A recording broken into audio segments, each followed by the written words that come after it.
그래서 오늘 우리 마태복음 27장을 보겠습니다. 우리 지난주에는 지금 녹화를 안 했기 때문에 조금 이렇게 리뷰를 좀 할 겁니다. 지난주에 했던 부분은 132강까지 했는데 리뷰를 할 겁니다. 132강입니다. 마태복음 27장 3절부터 10절까지 눈으로 읽어보세요. 오케이. 3절부터 읽겠습니다. 때 예수를 판 유다가 그의 정죄됨을 보고 스스로 뉘우쳐 그 은 30을 대제사장들과 장로들에게 도로 갖다 주며 가로되 내가 무죄한 피를 팔고 죄를 범하였도다 하니 저희가 가로되 그것이 우리에게 무슨 상관이 있느냐 네가 당하라 하거늘. 우리가 유다에 대한 좀 그런 배경을 한번 볼까요? 유다. 그 유다는 누구하고 특별히 비교가 되죠? 베드로하고 비교가 되죠? 똑같이 주님을 배반했는데 유다는 자살로 끝을 맺고 베드로는 이제 쓰임을 받는 거죠. 그래서 그 유다의 배경을 한번 보겠습니다. 여기 요한복음 13장 21절부터 읽겠습니다. 13장 제가 읽겠습니다. 21절부터 예수께서 이 말씀을 하시고 심령에 민망하여 증거하여 가로사대 내가 진실로 진실로 너에게 이르노니 너희 중 하나가 나를 팔리라 하시니 제자들이 서로 보며 네게 대하여 말씀하시는지 의심하더라. 예수의 제자 중 하나 곧 그의 사랑하시는 자가 예수의 품에 의지하여 누웠는지라. 시몬 베드로가 머리짓을 하여 말하되 말씀하신 자가 누구인지 말하라 한데 그가 예수의 가슴에 그대로 의지하여 말하되 주여 누구오니까. 26절 다 같이 시작. 예수께서 대답하시되 내가 한 조각을 찍어다가 주는 자가 그니라 하시고 한 조각을 찍으셔다가 가롯 시므온의 아들 유다를 주시니. 그 다음 제가 읽겠습니다. 조각을 받은 후 사단이 그 속에 들어간지라. 예수께서 유다에게 이르시되 네 하는 일을 속히 하라 하시니.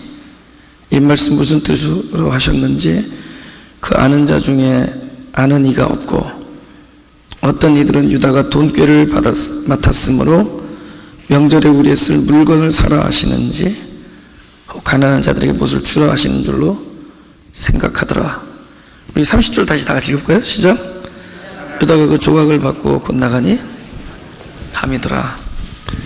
그래서 이제 그 밤 유다가 나갔더니 밤이다. 이거 성경에 이거 왜 써놨느냐. 유다가 먹고 나갔더니 밤이다. 그렇게 무대 배경이 중요하겠어요? 밤이다라는 거. 근데 밤에 다니면 실족한다고 예수님께서 요한복음에 말씀하시죠. 근데 혹시 왜 실족하는지 설명했어요? 밤이라는 것이 무엇이냐라는 설명이 있습니다. 뭐가 없다? 빛이 어디 없다? 내 안에 없다. 그 사람 안에 빛이 없는 거로 실족한다. 밤에 다니면 실족하는 아니라 그 사람 안에 빛이 없다. 그러니까 바깥에 빛이 없는 게 아니에요. 성경에서 밤을 얘기할 때는 그 사람 안에 빛이 없는 것이. 그러니까 그 빛이 일하는 거죠. 그래서 낮에 일한다는 얘기를 하시는 겁니다. 11장에 때가 낮이니 밤이면 일을 할 수 없다. 그러니까 그 사람 안에 있는 빛이 일하는 거예요. 내 안에 계신 그분이 일을 하는 겁니다. 우리 내일 모레가 부활절 예배를 드리잖아요. 근데 그 부활이라는 것이 예수님이 살아나신 게 아니에요. 예수님이 어디에서 살아났느냐가 중요해요. 죽음인데 누구의 죽음에서 살아나죠? 나의 죽음에서 살아나요. 나의 죽음에서 뭘로 살아나죠? 빛으로 살아나죠. 나의 죽음, 어두움, 흑암에서 빛으로 살아나시죠. 그러면 예수님의 그 일어나심이 나에게 낮을 선물해 주는 거야. 낮. 그래서 낮은 뭐 일하는 데잖아요. 일하는. 그래서 그때부터는 그분이 일하는 거예요. 예. 그러면 베드로에게 가서 그러잖아요. 내 양을 먹이라. 내 양을. 베드로가 먹이는 게 아니에요. 부활이죠. 부활 내 양을 먹이라. 이제부터는 확실했잖아요. 그전에 부활의 단계가 조성이 안 됐어. 그전에는. 근데 철저한 죽음이 이루어졌죠. 누구에게? 베드로에게. 이제는 베드로가 부활될 수 있는 타임이 된 거예요. 죽음을 경험했으니까. 그러니까 예수님이 어디로 가는 거죠? 죽음을 겪은 베드로한테 가서 그때부터 빛으로 살아나는 거예요. 그제서야 일을 할 수가 있어요. 그전에는 양을 먹이라는 얘기, 베드로가 살아있는 한 일을 지키지 않아요. 베드로가 죽어 있으니까 죽은 곳에 가셔서 그곳에서 살아나서 이제 양을 먹이는 분이 누구냐? 베드로 안에서 살아나신 그분이에요. 할렐루야. 그러니까 부활이 나의 죽음과 이렇게 직결되는 겁니다. 예. 여러분, 예수님 돌아가셔서 다시는 그런 거는 많아요. 내가 있잖아요. 모기를 죽여봤는데 다시 부활하는 거 봤어. 이게 죽은 게 아니었던 거야. 몰라 죽었다가 살아나는지. 분명히 모기를 때려서 다 죽은 줄 알았는데 좀 이따가 날아가더라고. 어머, 부활했네. 그런 부활이 아니라, 예, 철저한 나의 실존적 사망에 찾아오셔서 영생이 되어주실 겁니다. 그때부터 일하는 거예요. 그러니까 일을 해라 그런 거예요. 이제부터 내 양을 먹이라. 이제부터는 그 안에 계신 부활이신 그리스도가 일하는 거예요. 예. 그러니까 유다가 그 조각을 먹고 나가니 밤이다. 이제부터는 유다의 영혼을 밤으로 규명하는 거예요. 내게 빛이 없다 그런 거예요. 유다의 상태를 밤으로 규명하는 겁니다. 예. 근데 도대체 이 얘기를 왜 하려는 거죠? 내가 떡 조각을 띄어서 주는 자가 바로 그 사람이다. 그러니까 유다에게는 뭐가 되는 거죠? 이 떡 조각을 띄어주는 예수가 있고, 떡 조각, 그분이 띄어준 조각 떡이 있는 거죠. 우리는 절대로 예수가 띄어준 조각 떡을 먹는 자들이 아니라 예수가 나에게 오셔서 바로 그 조각 떡이 되어주시는 분입니다. 우린 예수가 양식을 주시는 분이 아니라 예수가 양식이 되는 존재들이에요. 그분을 양식으로 주는 겁니다. 당신을 양식으로 먹지 아니하면 나는 죽는 존재라는 고백입니다. 당신을 양식으로 먹지 아니하면 죽는 존재다. 그러니까 예수가 떡을 조각으로 띄어서 준 자가 있고 예수를 조각 내서 준 자들이 있습니다. 자신을 양식으로. 그러니까 우리 신앙이 뭐죠? 하나님께 자꾸 무엇을 구한단 말이에요. 하나님께 무엇을 구하? 똑같은 거예요. 우리는 그분을 구하는 거예요. 그분께 무엇을 해 아니에요. 신앙생활이 그렇잖아요. 항상 그분이 있고 그분에게서 나오는 게 있고, 근데 이제는 그분을 구하고 그분을 얻는 것, 이렇게 변해가는 거죠. 할렐루야. 그분을 얻는 겁니다. 그분을 구하고, 그것이 우리의 신앙의 본질입니다. 그래서 유다는 이렇게 설명한 겁니다. 유다라는 존재에 대해 설명할 때 결국 우리는 그분이 나의 생명이 된 자가 있고, 바로 이렇게 조각떡을 먹는 자, 주님, 하나님과, 그러니까 주님과 그리스도와 떡이 분리된 자. 분명히 분리가 되잖아요. 그리스도와 떡이 분리가 되잖아요. 우리 안에서는 그리스도와 떡이 일체가 되는, 곧 그리스도가 떡이 되는, 바로 그게 생명이다. 그리스도가 떡이 되는 그것이 생명이다. 그런, 그 다음에 그 유다의 회개와 베드로의 회개를 또 좀 좀 비교했죠. 그래서 유다는 이 모든 문제를 하나님 앞에 가져오지 않았다는 거죠. 그죠? 이 모든 문제를 자신 안에서, 그건 회개가 아니다. 회개는 뉘우치는 게 회개가 아니라 all about me, 나의 모든 것을 하나님 앞에 이렇게 내어드리는 게 회개입니다. 그것은 뭐 얼마나 너의 자세가 진지하고 결단이 대단하고 이런 보는 게, 우리 태도를 보는 게 아니라 누구 앞에 이 문제가 놓여 있느냐, 여러분. 나와 나의 모든 문제가 누구 앞에 회개예요. 관건이. 그러니까 유다는 그것을 그분 앞에 못 가져간 이유는 찔렸겠지, 양심에. 그죠? 그래서 이 모든 책임을 본인이 감당하려고 했겠죠. 그러니까 아주 책임감 있는 존재죠, 유다는. 그래서 신앙은 무엇이냐? 책임감 있는 존재로 살려다가 책임감 없는 존재로 여러분, 제가 이 목회를 할 때 그래도 나름대로 목회자니까 되게 책임감을 가지고, 근데 이 세상에 책임을 지실 수 있는 분은 한 분이라는 걸 깨닫고 나서 제가 자유해졌어요. 그럼 막 사느냐? 아닌 그래요. anyway 막 살 텐데. anyway 무책임해요. 무책임한 자가 책임 있는 척 했느냐 아니냐 그 차이지. 근데 제가 나에게는 책임의 능력이 없다는 걸 깨닫고 나니까 훨씬 자유해요. 대신에 나에게서는 회개가 일어나죠. 무슨 일이 하나님 앞에서 벌어지고 있어요. 나의 연약함, 나의 부족함, 그것도 하나님 앞에 있으면 돼요. 그죠? In front of God, 그분 앞에 놓여지면 된다. 그럼 베드로는 하나님 앞에 그럼 자기 문제를 가져갔느냐? 그렇죠. 그래서 베드로도. 근데 베드로는 뭐가 의미했죠? 은혜. 회개가 되어지기 위하여 베드로가 하나님 앞에 놓여진 것이 아니라 바로 주님이 직접 베드로 앞에 찾아가시죠. 그럼 어떤 상태 되죠? 주님이 베드로, 죄인인 베드로 앞에 찾아가서 어떤 상태를 만들어 놓죠? 베드로라는 어떤 이런 아까 말했지만 사망적 실존, 그 죄와 사망의 모든 이것을 누구 앞에 놓여져 있느냐? 바로 베드로를 찾아가신 주님 앞에 놓여 있게 돼요.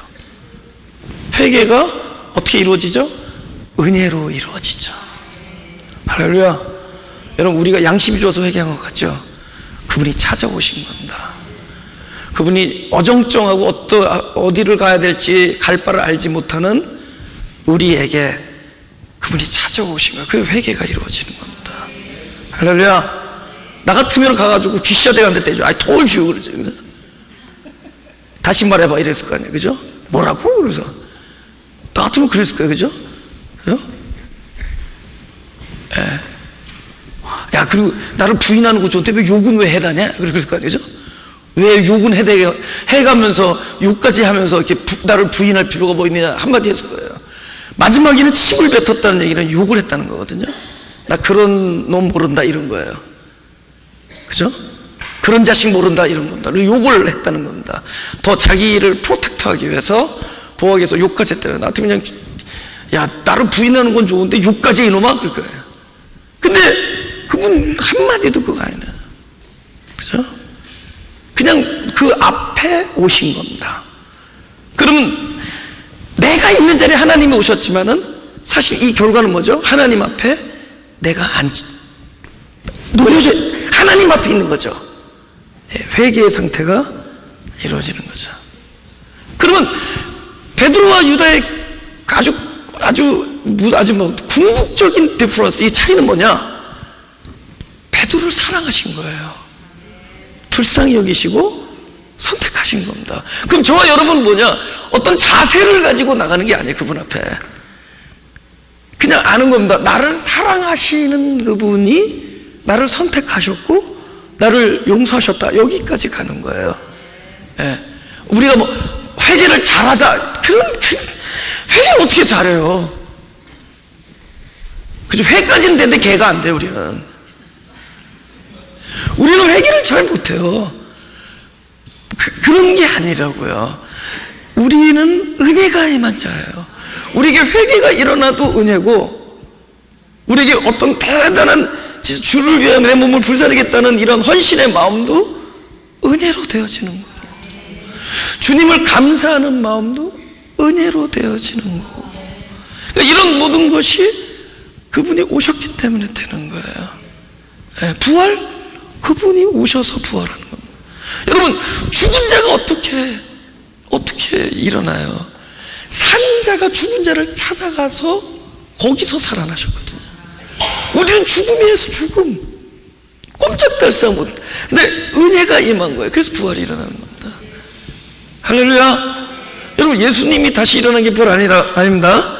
예수님이 죽음인 나에게 찾아오셔서 생명으로 일어나신 겁니다. 예수님이 일어날 때 함께 연합되어지고. 그 결국은 뭐냐? 베드로와 유다의 디퍼런스는 뭐냐?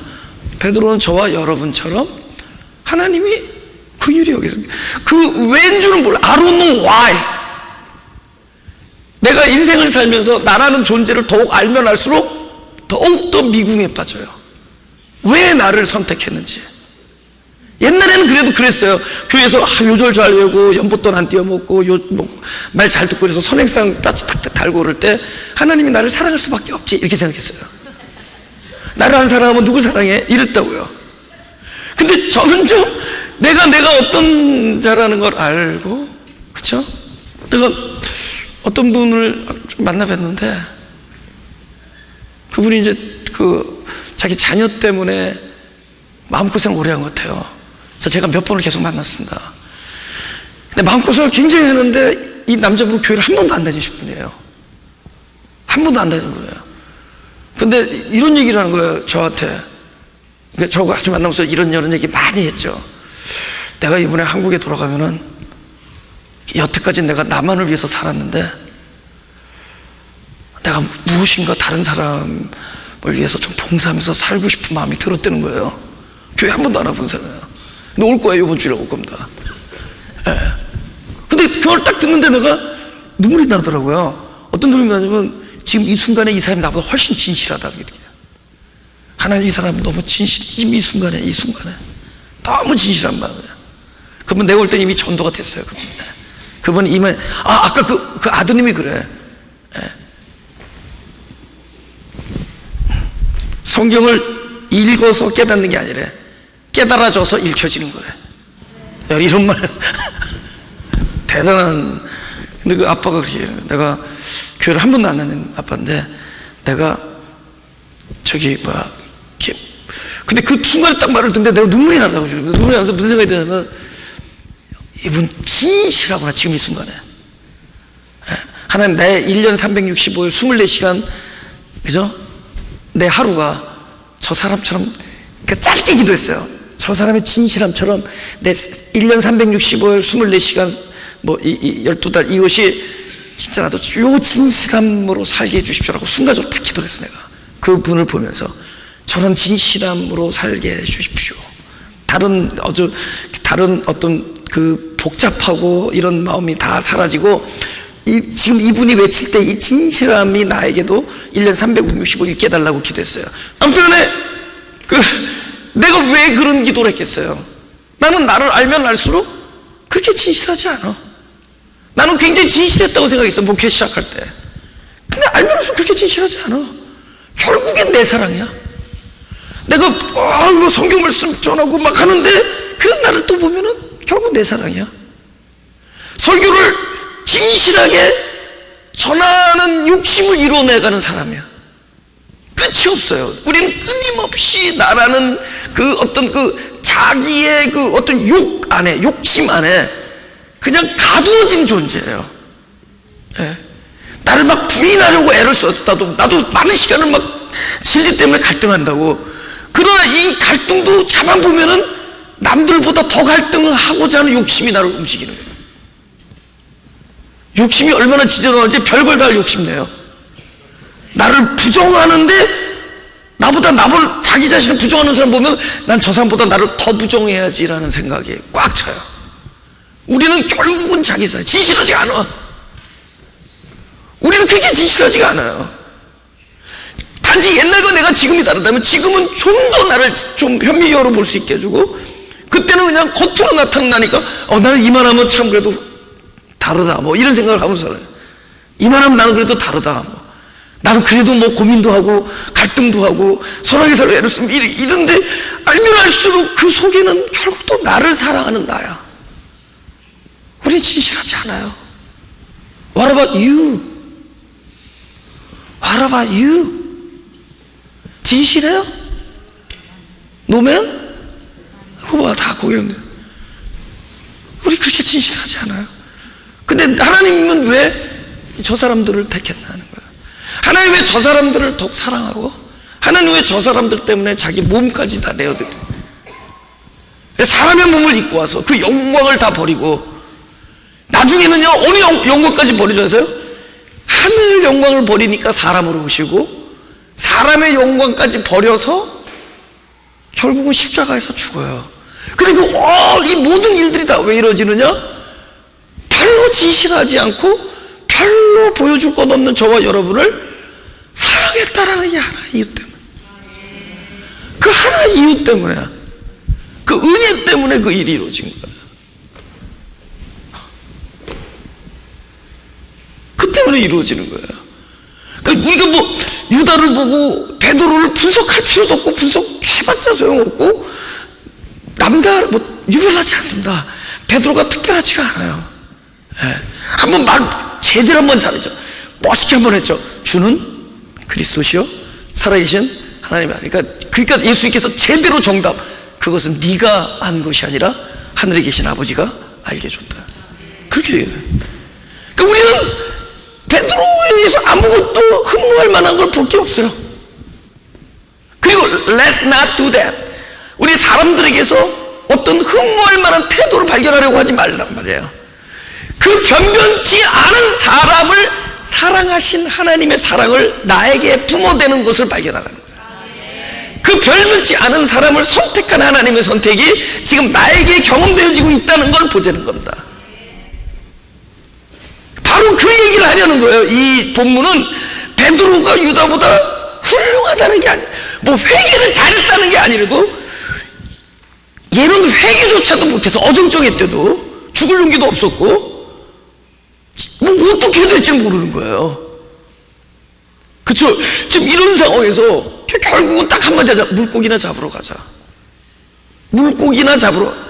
근데 또 물고기도 안 잡혀. 그렇게 잘 잡히던 물고기가. 근데 그 자리에 계셔. 그 자리에 찾아오셔. 여러분, 우리가 그 정도까지 부서질 때 보이진 않지만 그분은 밤새 내 곁에 있음을, 밤새 나와 함께 있음을, 그리고 기어코 죽음에서 빛으로 부활하실 것을 믿을 수 있기 원합니다. 할렐루야. 바로 그 얘기입니다. 그 다음에 누가복음 12장 33절입니다. 이거 지난주에 좀 했지만 녹음을 좀 그때 안 했기 때문에 좀 이거는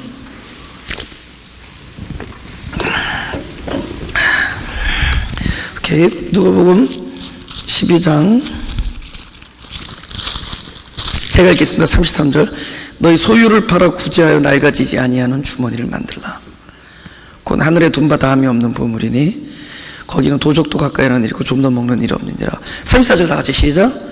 너의 보물이 있는 곳에는 내 마음도 있으리라. 오케이. 이게 무슨 뜻이냐면은 여러분의 마음이 보물을 찾아간다는 뜻이 아니에요. 그죠? 여러분의 마음이 보물을 찾아간다. 이제 이것이 어떻게 악용되냐면은 그 교회에다 헌금 많이 하면은 그분이 그 교회에 마음을 둘 거다, 이렇게 얘기하라고 가끔 유혹이 들어와요. 이 교회에다 헌금을 많이 하면 여러분의 마음이 이 교회에 있을 것입니다. 그 마음과 헌금을 딱 붙들어 두는 거야. 그럼 뭐 여러 가지 뭐 좀 편한 점이 많겠죠. 그러나 뭐 그의 내용이 아니니까. 이거는 보물과 마음이 따라가는 얘기가 아니라 이렇게 생각하시면 된다. 여러분, 따라가는 것보다 더 가까운 게 뭐죠?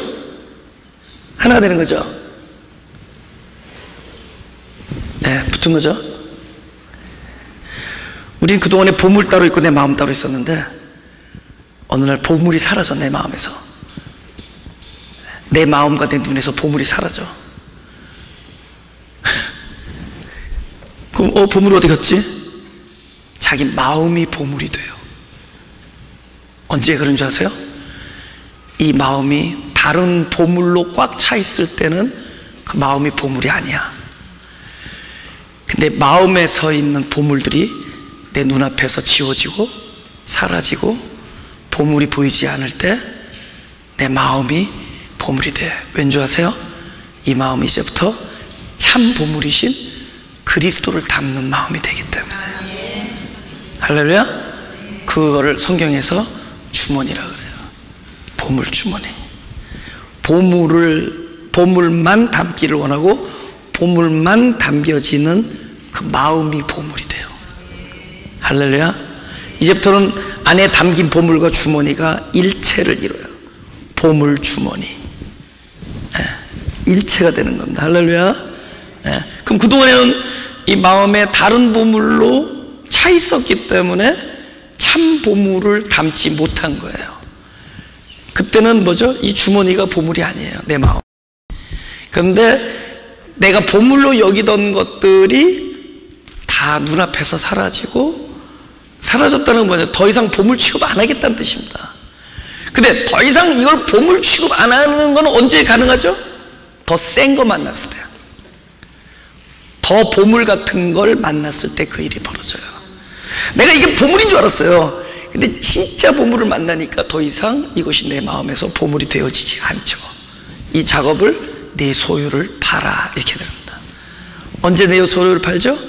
진짜 내가 소유하고 싶은 그분을 알게 될 때, 그리스도가 보물임을 알게 될 때. 그래서 예수님이 그 여인에게 그러잖아. 너에게 하나님의 선물이 무엇인 줄 알면은, 또 하나는 너에게 물 달라는 이가 누군 줄 안다면. 두 가지예요. 그 얘기는 뭐냐면 하나님의 선물이 바로 네 앞에 물 달라는 그분이 하나님의 선물이에요. 그 뜻입니다. 그걸 안다면 네가 그에게 구했을 것이요. 이거 약간 번역이 좀 4형식으로 된 겁니다. 그래서 3형식으로 바꾸라 그랬죠. 내가 그를 구했을 것이요. 이 아우톤이라는 인칭대명사를 4형식으로 하지 말고 3형식으로 바꾸라고 제가 그랬죠.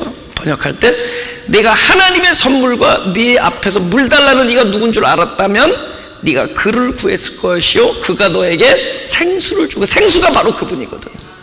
그러니까 우리가 그리스도를 알아버리면은 나도 모르는 사이에 내가 소유하고 있던 보물이 팔려버린다는 겁니다. 소유가 팔아지는 거예요. 왜? 더 이상 이것이 나에게 보물이 되지 아니하기 때문에. 그때는 뭐가 되는 거죠? 내 마음 주머니가 보물이 돼요. 왜? 이것은 그리스도만을 구하고 그리스도만이 담겨질 것이기 때문에. 할렐루야. 여러분, 이것이 파는 얘기입니다. 그러나 유다는 누구를 팔죠? 예수를 팔아요. 보물을 팔아요. 네 소유를 팔아서 보물을 담는데 보물을 파는 이야기예요. 근데 우리도 모르는 사이에 끊임없이 보물을 팔아제끼고 있는 거죠. 그에게 구하니까. 그에게 구하는 게 아니라 그가 보물이야. 그를 구하는. 바로 그 문제입니다. 그래서 이 뒷부분이 귀한 얘기예요. 그 부분에 어떤 마태복음 27장 뒷부분에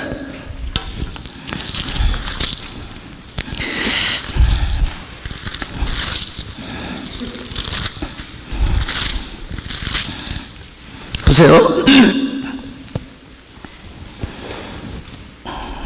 토기장이 얘기 나옵니다. 7절 6절 대제사장들이 그 은을 거두며, 그죠? 은이 몇 개였어요? 30개. 33개를 얘기합니다. 3개. 근데 이 33개이 어떤 가치냐를 알려드릴게요. 옛날에 이제 이 종, 이 집 소가 어떻게 하다가 일하다가 저 이에 종을 쳐 죽여. 이렇게 뭐 사고가 나서 종이 죽어. 그죠? 뭐 어떤 이렇게 일을 하다가 뭐 무슨 실수로 상대방의 종이 죽었다. 그럼 그 종의 주인에게 은 30을 주는 거예요. 그러니까 누구 목숨값? 종의 목숨값입니다. 은 30세겔. 근데 그것이 많으냐? 많지 않아요. 아주 작은 돈이었습니다. 그러니까 옛날에는 그만큼 종의 인권이라고 얘기할 수 없었죠. 그죠? 종. 그래서 그 종의 목숨값입니다. 예수님이 이 땅에 종으로 오셨죠. 그렇죠? 종님으로 오신 게 아니라 종으로 오셨죠. 그래서 결국은 종으로서의 그 목숨값이 결국은 이제 거래가 된 거예요. 근데 그것이 어떻게 되는지를 보겠습니다.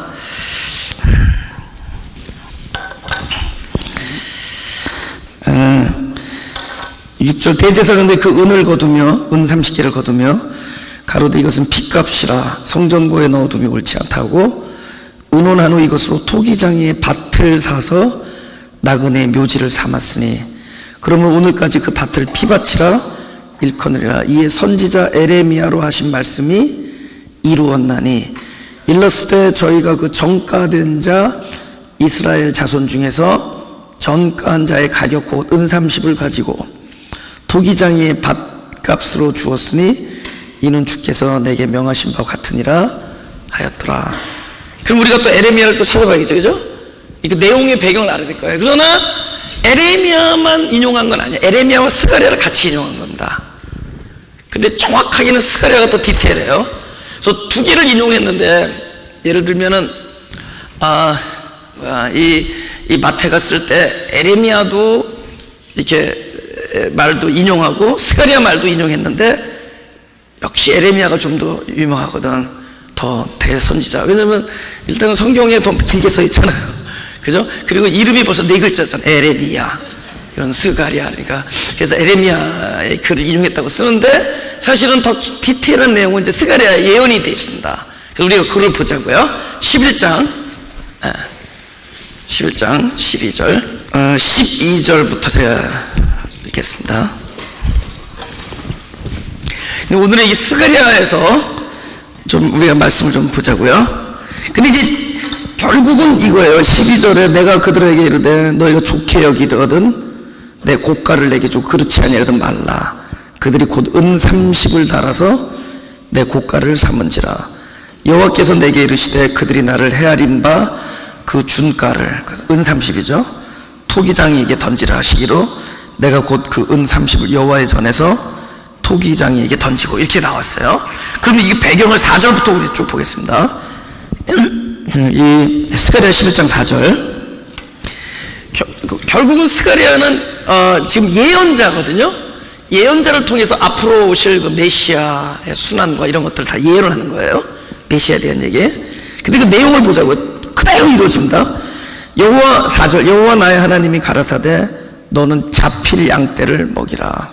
앞으로 이 이스라엘 백성들이 엄청나게 이제 팔려나가고 죽어나가고 할 그 예언을 하는 겁니다. 앞으로 엄청나게 환난을 당할, 산자들은 그들을 잡아도 죄가 없다 하고, 산자들은 그 이스라엘의 대환난을 일으키는 그 환난을 제공하는, 앞으로 무슨 일이 일어나죠? 예수님 돌아가시면서 예루살렘 무슨 일이 일어나죠?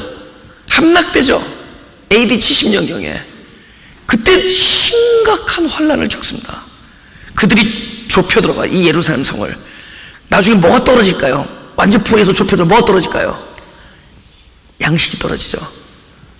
그래서 시체를, 죽은 아이를, 굶어서 죽은 아이들을, 자식들을 막 양식으로 먹고 하는 그런 상황까지 가요. 근데 그게 예언돼, 지금.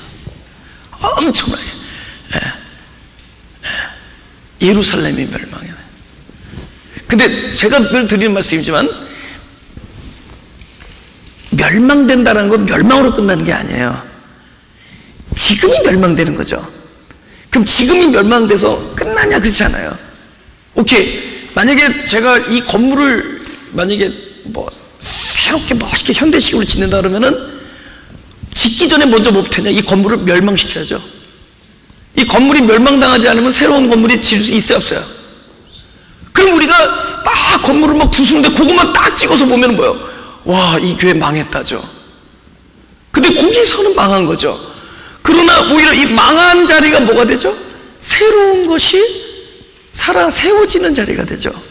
새로운 것이 세워진다는 얘기는 그 자리가 먼저 망하는 일이 전제됐다는 거죠.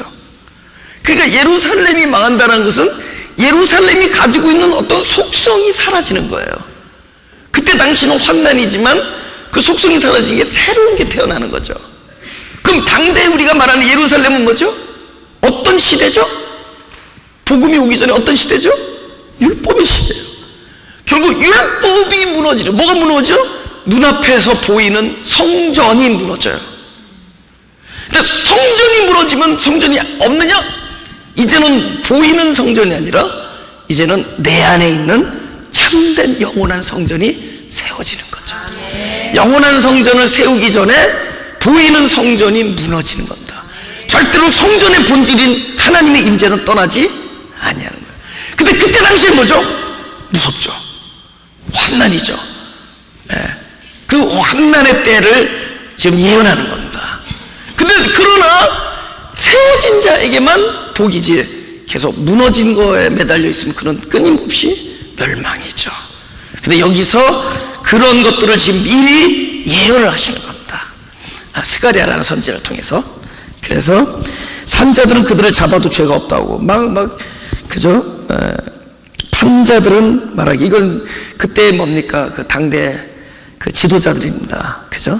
판자들 말하기, 내가 부욕해 되었은즉 여호와께 찬송하리라고 그 목자들은 그들을 불쌍히 여기지 아니하는도다. 가짜 목자들이니까 여호와가 말하노라, 내가 다시는 이 땅 거민을 불쌍히 여기지 아니하고 그 사람을 각각 그 이웃의 손과 임금의 손에 붙이리니 그들이 이 땅을 칠지라도 내가 그 손에서 건져내지 아니하리라 하시기로. 오케이, 그럼 이 사람들이 여태까지 안전하게 살 수 있었던 건 뭐가 때문이죠? 지금 이 구절만 보면은 하나님이 우리를 버리는 것 같지만 무엇을 나타내느냐? 여태까지 너희들이 안전하고 번영과 안정을 누리고 살 수 있었던 거는 하나님의 붙들어 주심과 지켜 주심 때문이었다는 걸 알게 합니다. 그러니까 하나님께서 우리를 돈을 딱 넣어버리면 우리가 엄청난 환난을 오죠. 절대로 우리가 스스로 구원할 수 없죠. 그건 언제 알 수 있죠? 하나님이 우리를 지켜주시고 보호해주심을 탁 포기하실 때 우리는 동시에 뭘 배우죠? 야, 하나님이 지켜주시니까 살았구나. 여태까지 우리가 노력해서 산 줄 아는 거야. 우리가 이 성에 의인 몇 명 있어서 사는 줄 알아. 여태까지 징계가 임하지 않은 것이 이 소돔성에 의인이 몇 명 있었다고 여겼던 거야. 근데 알고 봤더니 그분께서 은혜를 거두시니까 멸망이야. 그럼 멸망에서 지혜로운 자는 뭘 보죠? 내가 살아있는 것은, 내가 이렇게 안정을 누리는 것은 하나님께서 나를 지켜주시고 보호하셨기 때문이다. 환난에서 진리를 발견할 수 있는 거죠. 환난 속에서도. 그죠?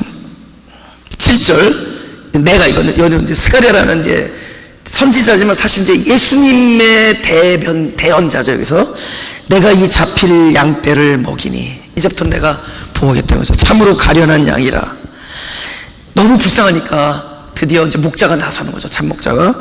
내가 이에 막대기 둘을 취하여 하나는 은총이라 하며 하나는 연락이라 하고 양떼를 먹일세.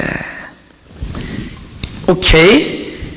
하나는 막대기 두 개를 사는데, 막대기는 이제 그들이 하나님께 목자가 양을 인도해 나가는, 그저 그들이 지키는 아주 상징이에요. 그들을 보호해주고 그들을 이렇게 지켜주는 상징인데, 결국은 하나님께서 우리를 지켜주는 그 일은 무엇 때문에 된 거죠? 하나는 은총이고 하나는 연락이라는, 이것이 요한복음 1장 14절에 우리들이 알아듣기 쉬운 말로 번역이 됐어요. 이렇게 요한복음 1장 14절 제가 읽겠습니다. 요한복음 1장 14절. 말씀이 육신이 되어 우리 가운데 거하심에 우리가 그 영광을 보니 아버지의 독생자의 영광이요, 다 같이 시작. 은혜와 진리가 충만하더라. 그러니까 막대기 두 개가 결국은 은혜와 진리예요. 여기서 연락이라고 되는데, 연락이라는 건 뭐냐면은 이렇게 합해진다는, 연합된다는 겁니다. 연락이라는 것이 연합됐다는 게 뭐예요? 하나님이 내 안에 내가 하나님 안에, 이게 뭐예요? 진리죠. 할렐루야. 진리가 뭐예요? 내가 뭘 아는 게 진리예요? 그분이 내 안에서, 내 안에 계신 게 진리죠. 말씀이 내 안에 계신 게 진리죠. 나와 연합된 게 진리죠. 할렐루야. 나랑 떨어지면 진리가 아니에요. 지식이죠. 그분이 내 안에 계시니까 진리죠. 그래서 우리가 이 땅을 살아가는 유일한 두 가지의 막대기가 있다면 은혜와 진리입니다. 그 진리가 은혜로 주어지는 거죠. 그분이 나와 하나가 되어지는 것도 은총으로 되어지는 거죠. 그래서 예수님을 통하여 은혜와 진리, 은총과 연락이라는 막대기를 세우는 겁니다. 그죠? 다시 스가랴로 돌아가면 1322페이지에, 그래서 내가 이 잡힐 양떼를 먹이니 참으로 가련한 양이라. 내가 이에 막대기 둘을 취하여 하나는 은총이라며 하나는 연락이라고 양떼를 먹일세. 8절 읽겠습니다. 한 달 동안에 내가 그 세 목자를 끊었으니.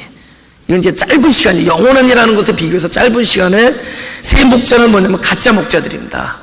그러니까 유대인의 서기관과 바리새인들과 그런 그 제사장들, 장로 이런 사람들 말하는 거예요. 이는 내 마음에 그들을 싫어하였고 그들의 마음에도 나를 미워했습니다.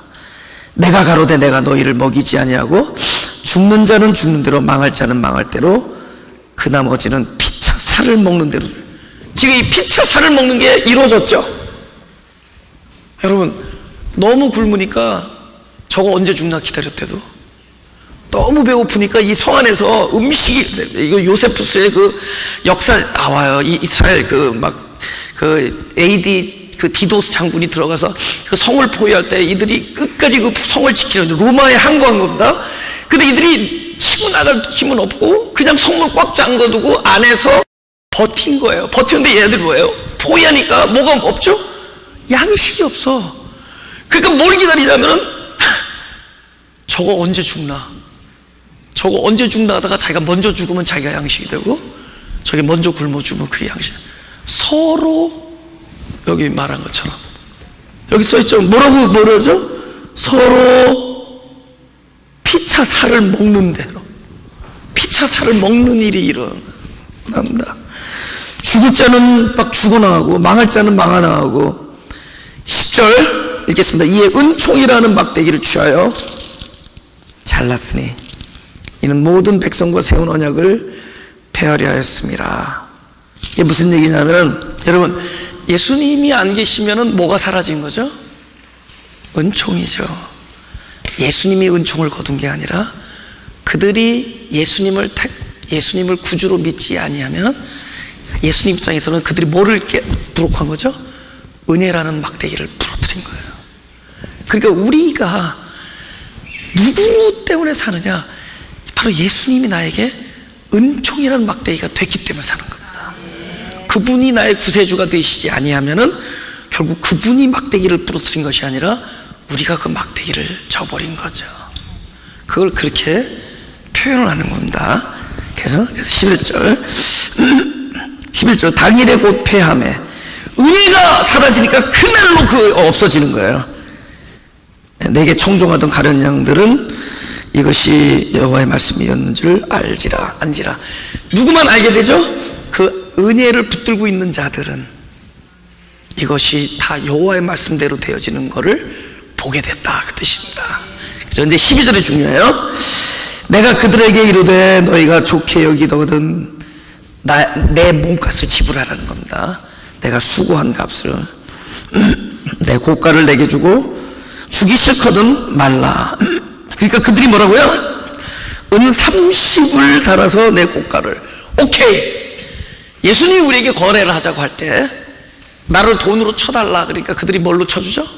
종의 몸값을 쳐주죠. 근데 뭐죠? 너희들이 좋으면 돈을 치고 아니면 말라. 여러분, 마가교회는 말라로 가시기 바랍니다. 돈을 치지 말라고. 예수님의 나에게 싹을 달라고 했을 때 우리는 절대로 그분에게 배째라. 예수님이 그러는 거예요. 내 고가를 나에게 기분 좋으면 내던가 아니면 말라. 근데 그들은 쳐줬어요. 그죠? 아주 약한 값, 종값을 쳐줬습니다.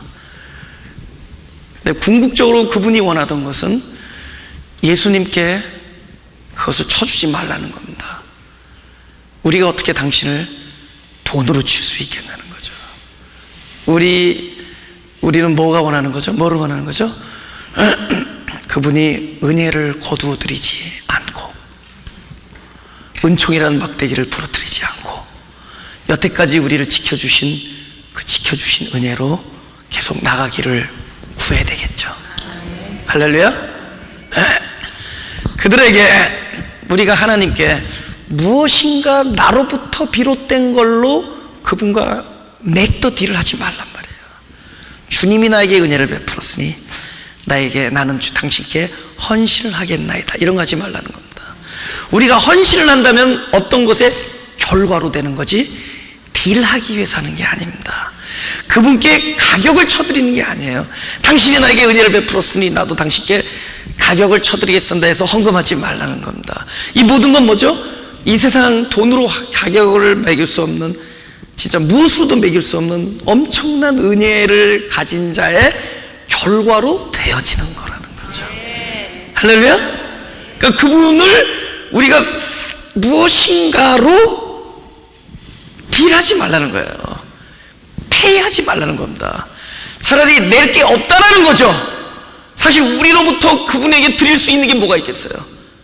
오히려 우리는 자나깨나 하나님으로부터 내려오는 은총과 긍휼하심이 필요한 자들이죠. 우리에게 필요한 건 그겁니다. 우리는 당신에게 무엇인가를 내어드릴 수 없습니다. 근데 그들이 내어준 건 겨우 하루 열심히 일했던 종값을 준 거예요. 종의 목숨값. 그러면 예수님은 이 땅에서 십자가에서 돌아가셨어요.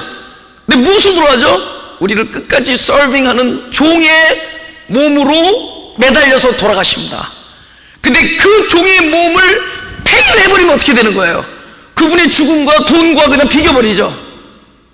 종 죽은 거 뭐 대단한 게 아니야. 종값 해줬으니까, 종값 물어줬으니까 대단한 거 아니에요. 브레이크 이븐 된 거죠. 그래서 그 돈 돌려주는 겁니다. 근데 그 돌려주는 게 재밌어요.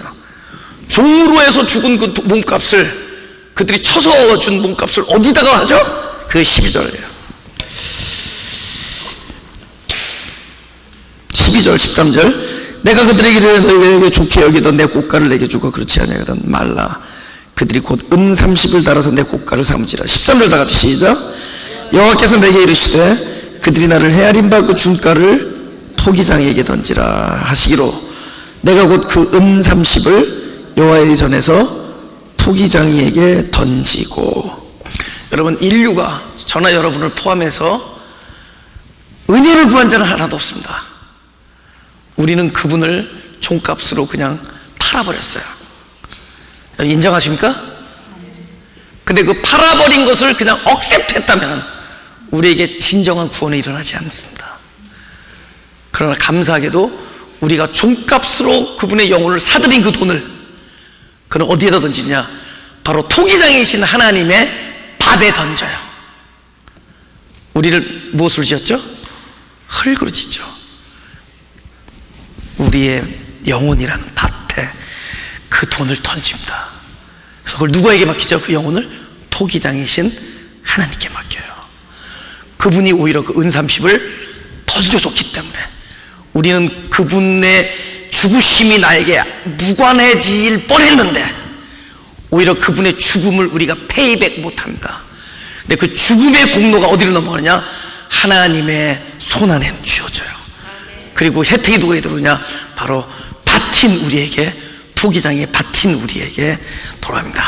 거기서 나그네가 죽어도 그것은 부활하는 장소가 될 것이요 구원을 얻는 장소가 될 것이요. 왜냐? 그것이 토기장의 밭이기 때문에. 할렐루야.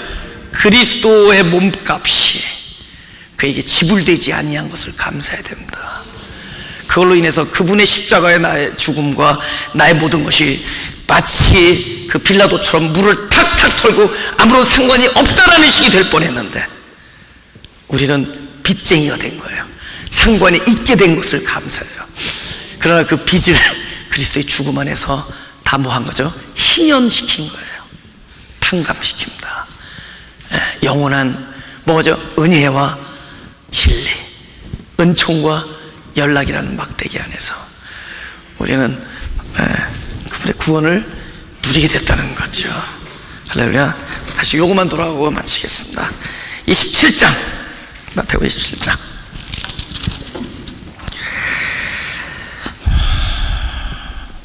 이에 선지자 에레미야로 하신 말씀이, 또는 다른 말 이에 선지자 스가랴로 하신 말씀이 이루었나니. 일렀을 때 저희가 그 정가된 자 곧 이스라엘 자손 중에서 정가한 자의 가격 곧 은 30을 가지고 토기장의 밭값으로 주었으니. 여러분, 그러니까 우리의 이 토기장의 밭인 우리가 용서함을 받을 수 있었던 것은 바로 몸값으로 지불되었던 그 돈이 바로 하나님의 손으로 다시 쥐어졌기 때문이다. Return that money. Return 해버린 거예요. 그분께 return 해드립니다.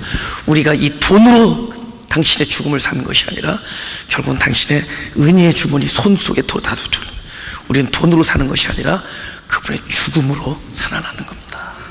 죽으심 자체로 살아나는 거예요.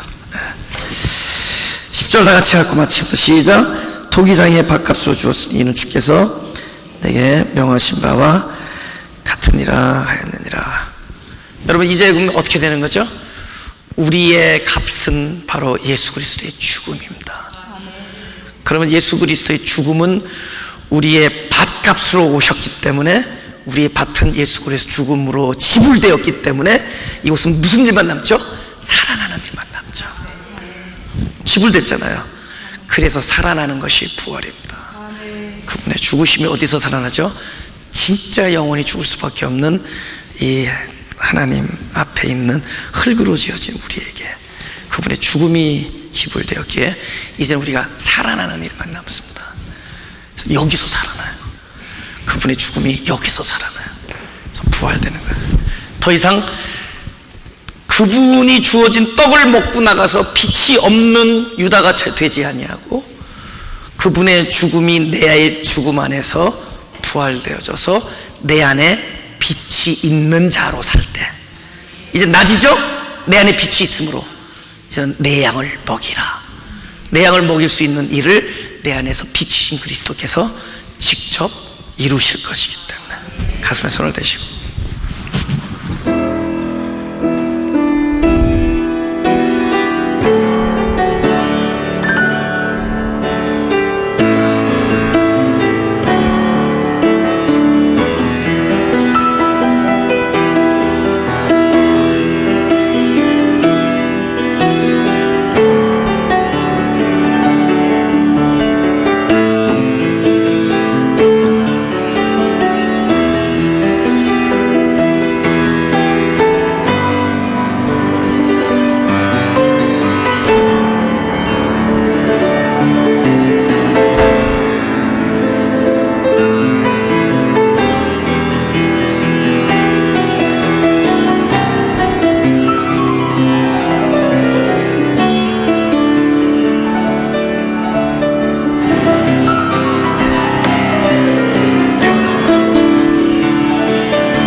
경배합니다.